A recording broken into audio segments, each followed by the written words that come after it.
Thanks so much for attending my presentation about the most annoying mechanic in Pokemon, and first let's take a look at how it works. The Flinch mechanic is pretty simple. It's a somewhat common secondary effect given to both strong and weak attacks. When hit by one of these moves, they generally have around a 20% chance to flinch, and if they do, the opponent can't move that turn. The only real caveat is that to cause a flinch, you need to be faster than the other Pokemon. That flinch chance can be buffed up using items like the King's Rock and Razor Claw as well, which have proven to be so uncompetitive that they've been banned from metagames in the past. The real problem with Flinch isn't that there's luck involved per se.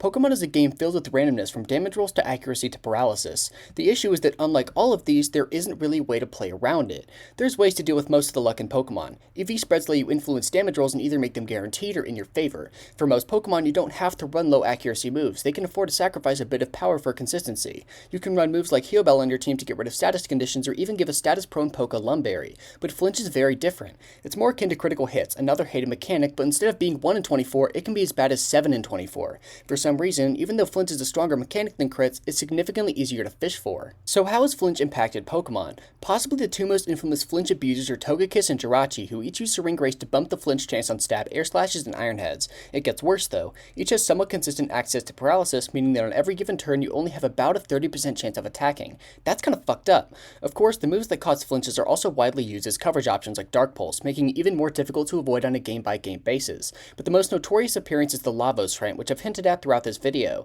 After losing to several flinches from ABR, he posted a long-winded rant about how much he hates Pokemon and that he'd be leaving the scene for good. Definitely read it, it's really fun. I don't want to end on a sour note though. Let's talk about when Pokemon does flinch right. The most obvious example is Fake Out, a move you'll see all the time in doubles. Fake Out is a low power move that only works the first turn out on the field. However, its secondary effect of a guaranteed flinch is so strong that it still sees wide usage. This is often run to gain momentum, allowing you to get a free switch, free attack, heal, or really whatever you want. This seems broken, but there's easy counterplay. Just use Protect and move on over half of VGC threats. Fling is one of the most interesting moves in the game period, having a shit ton of effects based on what item you're holding. When you have either a Razor Claw or a King's Rock, Fling will always flinch. This allows the user to deal damage while possibly activating Unburden or Thief. In conclusion, Flinch is a simple mechanic that's so deadly it's literally drove players to quit competing. I hope the Flinch is given to less moves in the future. It really isn't that fun or competitive. Thank you so much for watching.